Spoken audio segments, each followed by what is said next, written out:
네, 오늘 시그널픽에서는 김영우 전 국회의원과 함께 오늘 치러지는 국회의장 경선 등 자세한 정치 현안을 짚어보겠습니다. 어서 오세요. 네, 안녕하세요. 예, 선거 끝나고 처음 뵙는 것 같은데 예전에 저희 여기 나오셔서 이재명 대표의 외교관을 지적했던 그 쇼츠가 100만 뷰가 넘어가지고요. 100만 쇼츠 요정이 되셨어요. 예. 외교관이 있나요? 그냥 뭐 중국에 대해서는 쉐쉐 하는 거고 예. 일본은 그냥 제2의 태평양 전쟁 일으키고 있는 나라다. 계속 이렇게 얘기하니까 그러니까요.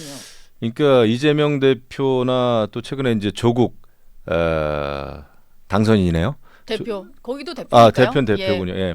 그러니까 이재명 대표, 조국 대표는 저는 그런 그 국제 문제를 너무 그 국내 정치, 선동 정치에 이용한다 생각을 합니다. 예. 지금 미국이나 일본이나 중국, 러시아, 우리 한반도를 둘러싼 그 나라들에서 벌어지고 있는 여러 문제, 예. 네. 이거는 굉장히 심도 있게 항상 바라봐야 되고 신중해야 되고 그렇습니다. 그런데 네. 너무 그냥 선동 정치에 활용을 하는 거예요. 네. 그러니까 선동 정치의 특징은 일관성이 없다는 겁니다. 그러니까 뭔가 중국에 대해서 무조건 쉐시하는 거고, 네. 일본이 또 무슨 뭐 어떤 일본과의 문제가 있으면 무조건 여러 가지 인과관계라든지 절차라든지 이런 거 따져보기 전에 이미지 가지고 선동을 한다든지. 그러니까요. 그러니까- 무조건 친일이다. 예. 중국은 친일이다. 이런 식으로. 그러니까 일관성과 논리성이 없는 거예요. 예. 그래서 굉장히 좀 위험하다. 선동 정치의 특징은 말씀드린 대로 일관성과 논리성이 없고 이미지만 가지고 하기 때문에 네. 굉장히 이게 이제 우리 국민들이 잠재적으로 가지고 있는, 예를 들면 이제 반일 감정 이런 거에 이제 불을 붙이는 거죠. 네. 그러니까 이제 죽창가 뭐 페이스북에 올리고 그다음에 독도에 가서도 죽창만 들지 않았지. 네. 막 딱 이런 모션 취하지 않습니까? 예. 그게 딱 이미지거든요. 조국 대표가 예. 그래서 음, 굉장히 위험하다. 굉장히 위험하다. 예, 예. 라인야후 사태 같은 경우는 네이버에서 지분 매각을 당장 7월에는 그 계획이 안 담길 걸로 전해지면서 좀 정리를 하는 모습인데, 일단 그러다 보니까 민주당도 별로 얘기를 후속으로 이어가고 있는 것 같지는 않아요. 그런데 이게 또 반복이 되겠죠, 아무래도? 무슨 일만 벌어지면은 외교에 관해 어떤 나라 간의 관계는 생각하지 않고 무조건 반일 감정을 조장한다거나 이런 식의 정치가 반복될 것 같아 좀 걱정이긴 하더라고요. 그러니까 이제 물론 일본에서 그 총무상에서 이제 그 행정 지도를 내린 것도 좀 과한 측면이 있습니다. 예. 그런데 이제 일본에서는 그 라인야후가 이제 일본인 10명 중에 8명이 사용하는 그 메신저, 국민 메신저라고 예, 국민 하더라고요. 메신저인데 예. 근데 이제 한 50만 명 정도의 그 일본인들의 개인 정보가 유출됐잖아요. 네. 그런 차원에서 이제 대응을 한 것 같아요. 예. 그런데 여기서 바로 그냥 우리나라 정치인 야권에서 이걸 가지고 일본의 이제 영토 침략이다. 네.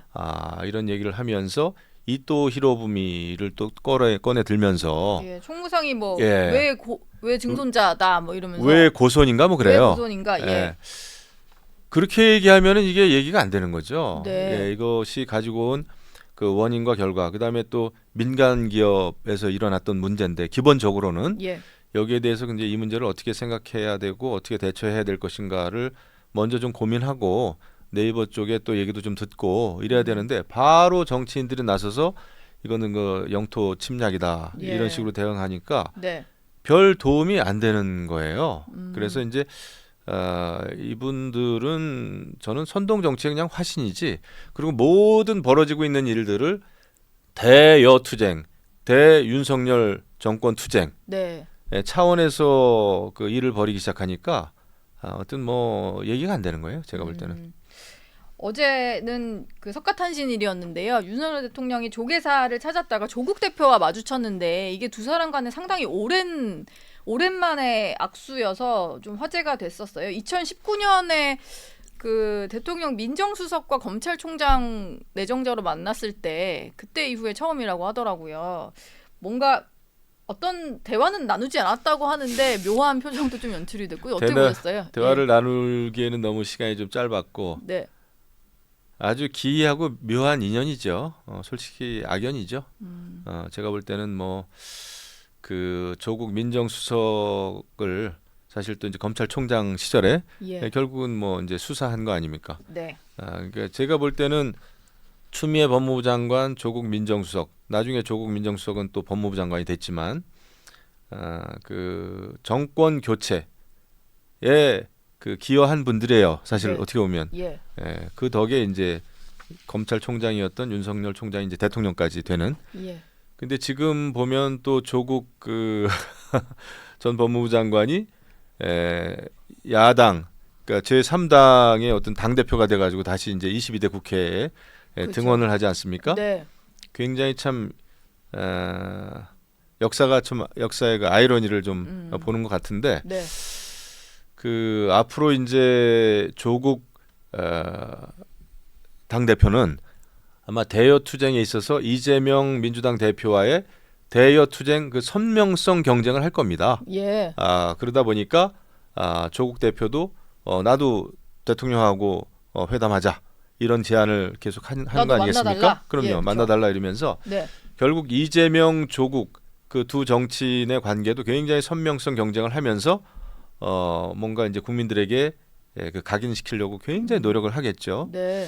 그래서 이분들은 정상적인 지금 그 국회 내에서의 협치와 대화와 타협과 입법 활동보다는 저는 정권 퇴진 운동을 하는 분들이다 생각을 합니다. 예. 그래서 앞으로 22대 국회는 우리가 정말 한 번도 경험하지 못한 네. 그런 기이한 그런 아마 국회를 보게 될 거예요. 굉장히 우려스럽습니다. 예. 한 번도 경험해보지 못한 국회를 만들 만한 선거가 오늘인데 국회의장 후보제들이 오늘 경선을 통해서 한 명이 선출이 됩니다.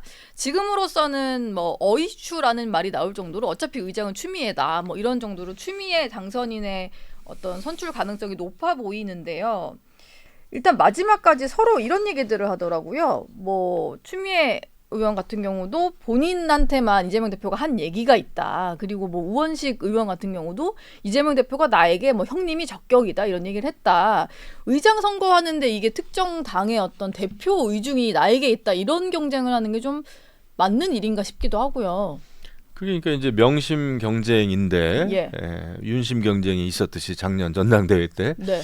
그겁니다. 그래서 제가 볼 때는 그 민주당이 이제 민주가 완전히 없어지고 예. 이재명 대표 유일 정당, 유일 체제 정당이 됐는데 네. 당장 그런 그 유일 체제가 대여 투쟁하는 데는 효율적일 겁니다. 네. 가성비가 있죠. 그럼에도 불구하고 길게 봤을 때 결국 정당이라고 하는 것은 그 시민단체하고 다르기 때문에 많은 갈등적인 요소를 담아낼 수 있는 그런 민주성이 있어야 되는 거예요.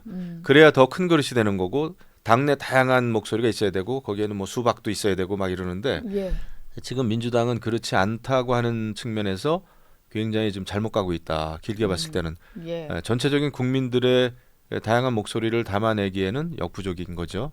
그래서 그 저는 세상 천지의 국회의장이 뭐 혁신의장, 뭐 추미애 의원은 그런 얘기도 했던데, 예. 혁신의장. 그다음에 국회의장은 중립이 아니다 이런 얘기를 선언도 하고 네.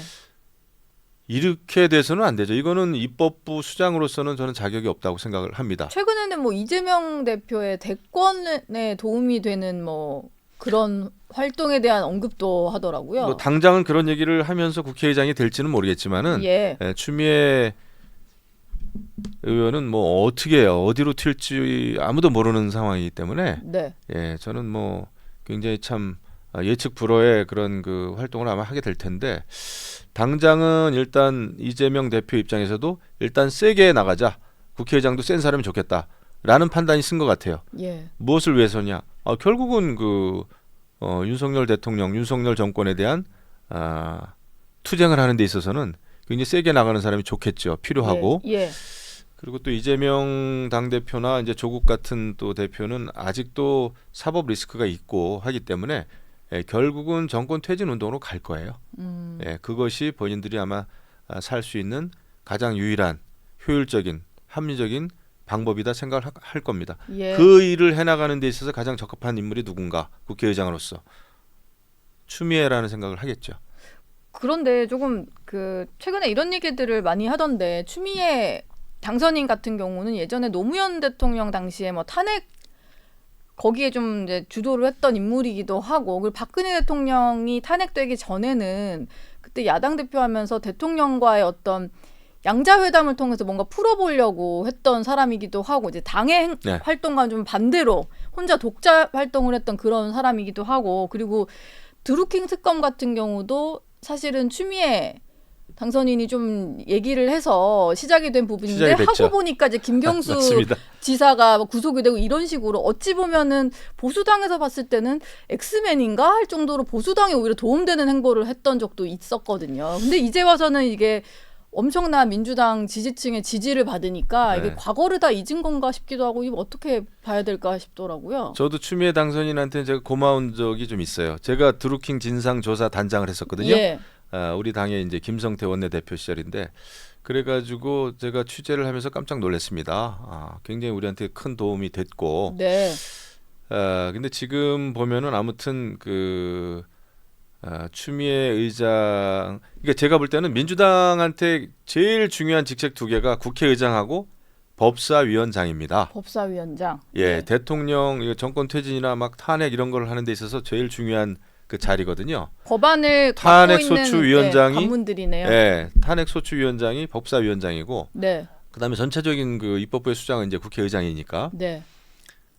그래서 민주당 지난번에 박찬대 원내대표도 거의 뭐 추대되다시피 해가지고 원내대표가 됐는데 그 첫 일성이 그거 아닙니까? 운영위원장과 법사위원장은 반드시 확보하겠다. 네. 그게 이제 그거 준비에 들어가는 거예요. 그래서 이런 상태에서 국민의힘과 용산이 엄청나게 정신을 차려야 됩니다. 네. 지금 벌어지고 있는 모든 일들에 대해서 국민의 눈높이가 어떤 것인지 예. 이것을 바라보고 직시하고 분석하고 대응을 해야 되는데 너무 단순하게 지금 대응하고 있어요. 지금 그 총선 끝난 지 한 달이 훨씬 지났는데 네. 지금 뭐 국민의힘 당 차원에서의 개혁은 하나도 없습니다. 하나도 없어요. 예. 지금 뭐 전당대회 룰에 대해서 아직 뭐 전혀 얘기도 없고 이제 가까스로 비대위원들 선임이 됐는데 제가 볼 때는 뭐 큰 감동은 아직은 없고 그리고 용산에서도 지난번에 이제 2주년 기자회견을 했었죠. 했는데 네. 굉장히 이제 소통하려고 하는 노력은 네. 좀 비쳤지만은 제가 볼 때는 조금 좀 국민 그 기대는 못 미친 게 아닌가. 예를 들면 최상병 특검 문제 이런 거는 지금 야권 전체가 정권 퇴진 운동을 하는 데 있어서 하나의 이거 발판을 삼으려고 하는 거거든요. 네. 이런 거에 대해서는 별도의 정치적인 노력이 좀 있어야 돼요. 이것을 제대로 설명한다든지 그다음에 이 사건에 있어서 여러 가지 궁금해하는 게 있지 않습니까? 네. 언론과 국민들이 이런 거에 예. 대해서는 상당히 소상히 진정성을 가지고 대응할 필요가 있다. 이런 법안들을 단순히 과거에 여러 가지 법안 거부했듯이 그냥 거부권 행사만 단순하게 행사하면은 해결이 안 될 겁니다. 네. 그래서 이거에 대해서는 별도의 정치적인 노력이 좀 필요하다. 근데 그런 게 너무 없다 보니까 네. 민주당이 지금 말도 안 되는 상태로 가고 있는데도 불구하고 지금 국민의힘이나 대통령의 지지율이 이렇게 올라가지가 않잖아요. 네. 그렇죠. 지금 너무나 중요한 순간인데 이것을 조금 허송세월하고 있는 게 아닌가 이런 굉장히 착잡한 생각이 좀 들어요. 걱정이 좀 됩니다. 예. 어제 천목회에서는 총선 패배의 5가지 장면을 좀 꼽으면서 반성하겠다라는 메시지를 냈는데 사실 저런 부분이 들어가야 될 게 총선 백서인 것 같기도 합니다. 다양한 어떤 우리가 왜 졌는가에 대해서 고민을 할 때 어떤 이제 정권 차원에서의 문제점이라든지 당 전력의 문제라든지 다 들어가야 되지 않을까 싶은데 최근에 총선 백서 TF 활동은 그 자체만으로도 좀 논란이 되는 것 같아요. 그러다 보니까 마치 이조 심판론이 패배의 어떤 주요 원인이었던 것처럼 지목한 그 설문조사 무당도 좀 논란이 됐었고 네. 당 내에서도 갑론을박인 것 같은데 김영우 전 의원님 보시기에는 어떻습니까? 실제로 선거 뛰셨으니까 이조 심판론 때문에 진 건가요? 뭐 저는 저 때문에 졌습니다. 예. 동대문갑에서. 네. 근데 이제 그 한동훈 비대위원장 체제가 들어서고 2월 말까지는 국민의힘이 굉장히 잘 나갔어요. 예. 굉장히 좋았습니다. 그때도 이조 심판론 얘기했고 그 운동권 586 운동권 청산 얘기를 했습니다. 네. 그런데 그때 국민의힘이 민주당에 비해서 굉장히 월등히 지지율이 높았어요. 예. 그건 뭘 의미하냐면은 2조 심판론 때문에 진 게 아니죠. 그리고 많은 분들이 왜 한동훈 위원장이 미래 비전을 제시하지 않았냐 이렇게 뒤늦게 지금 뒷북을 치는데 네. 미래 비전 얘기 굉장히 많이 했어요.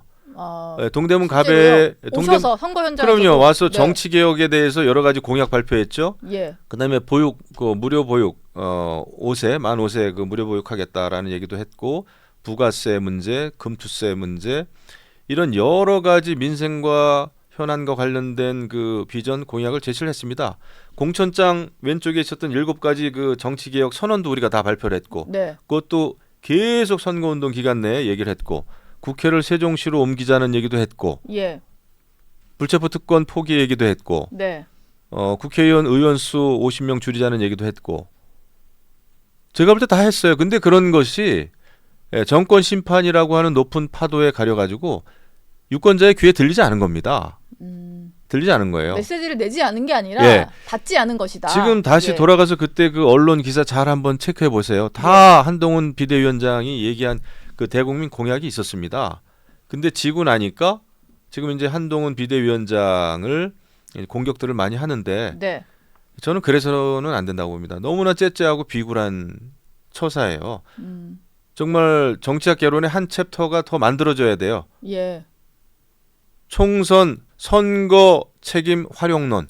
네. 지금 보니까 많은 정치인들이 그 선거 책임을 한 사람의 잘못으로 몰아가는데 굉장히 저는 이거 비열한 처사다 생각을 합니다. 예. 그때 우리 전체가 어떻게 했나, 또 용산은 어떻게 했나, 대통령은 어떻게 했나, 이런 거에 대한 면밀한 그 검토, 분석, 평가가 필요한 거죠. 네. 그리고 이제는 오히려 공당 아닙니까? 그러면은 제가 볼 때는 우리가 반성하고 성찰하는 것도 중요합니다만은 총선 때 우리가 대국민 약속한 거, 공약한 거 이거를 제대로 지키는 거 어떻게 잘 지킬 수 있을 것인가를 그 대응 방안을 얘기해야 되고요. 지금 민주당이 계속해서 뭐 최상병 특검이나 이런 특검만 계속 들고 나오는데 네. 이거에 대응하기 위해서는 우리가 총선 때 공약했던 바를 입법 활동을 통해 가지고 이거 빨리 민생 그 공약 민생 그 법안 만들어 가지고 여기에 대응을 좀 해야 돼요. 별도로. 네. 그런 걸 하면서 야당에 대응할 생각을 해야지. 이거 뭐 계속 한동훈 책임이다. 총선 진 거.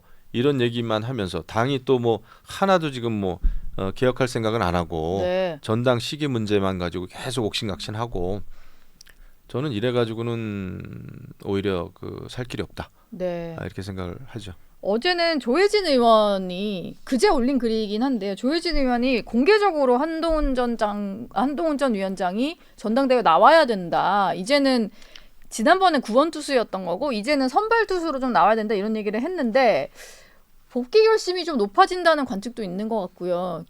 김영우 전 의원님 보시기에도 좀 나와야 된다 이런 생각이세요? 이거는 철저하게 한동훈 비대위원장이 그 고독한 결단을 내려야 된다고 생각을 합니다. 예.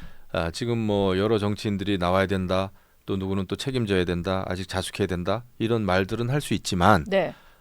결국 한동훈 비대위원장은 어떤 정치인으로서 정계에 이제 발을 들여놨고 지금 이제 본인이 판단을 하지 않겠습니까? 여러 가지로. 그러면은 깊은 생각이 필요해요. 나오는 게 좋을지 안 나오는 게 좋을지, 나오는 게 당에 도움이 될지 아니면 더 시간을 갖는 게 도움이 될지. 굉장히 이게 정답은 지금 없어 보여요. 예. 제가 다만 그 비판하는 거는 한동훈 비대위원장에게 돌을 던지는 그 행위들에 대해서는 저는 굉장히 비판을 합니다. 네. 그럼에도 불구하고 나올지 안 나올지는 저는 사실 모르겠어요. 예. 그리고 한동훈 비대위원장을 다시 전당대회에 소환하는 그런 분위기는 분명히 만들어지고 있습니다. 네. 가만히 있다가는 한동훈 비대위원장이 총선 패배의 책임을 온팡 혼자 뒤집어 쓰게 생겼습니다. 지금 보니까 지금 총선 백서도 그런 식으로 지금 만들어지고 있고 네. 이제 고민이 깊어지겠죠. 저는 근데 그런 생각은 가지고 있습니다. 최소한 우리 당이 좀 변화하고 총선 때 대국민 약속했던 공약을 지키고 조금 뭔가 좀 변화한다는 차원에서 한동훈 비대위원장이 저는 도움이 될 거라고 생각해요. 네. 다만 대통령과의 관계 이런 것은 굉장히 뭐라 그럴까요? 잘 관리를 해 나가야 되겠죠. 예. 제가 볼 때 완전히 뭐 대통령과 한동훈 비대위원장의 관계가 아주 좋아질 리는 거의 없을 것 같아요. 좋아질 리는 없을 거다. 옛날처럼 될 리는 하지만 없을 것이다. 뭐 어차피 그게 뭐 예. 그렇게 돼 있지 않았습니까? 그 상황이. 그럼에도 불구하고 또 잘 관리를 해 나가야 정치가 되는 거죠. 네. 그래서 그것을 해낼 수 있을까 한동훈 비대위원장이 그런 어떤 경험과 그런 어떤 그 지혜 이런 게 굉장히 좀 필요하죠. 예. 그리고 이제 정치라는 게 혼자 안 되는 거기 때문에 네. 뜻을 같이 하는 사람들의 그 진용을 또 갖춰야 되겠죠. 그런 것도 면밀히 또 준비를 해야 되는데 그거를 하고 계신지는 저는 잘 모르겠습니다. 그래서 일단은 좀 잘 지켜보는 게 필요하다 네. 생각합니다. 어쨌거나 예. 한동훈 비대위원장 또 국민의힘 지금 너무나 중요한 상황에 처해 있어요. 지금 야권은 똘똘 뭉쳐 있지 않습니까? 네, 그렇죠. 정권 퇴진 운동 지금 그 대열을 진영을 갖추고 있거든요. 그렇죠. 국회의장까지 해서. 예, 네. 여기에 이런 상황에서 어떻게 대처해야 되는지는 또 이런 상황에서 민심과 국민의 눈높이는 어떤 것인지에 대해서는 정말 잘 생각해야 돼요. 예. 알겠습니다. 김용우 전 의원 말씀은 여기서 마무리하겠습니다. 오늘 말씀 고맙습니다. 네, 감사합니다.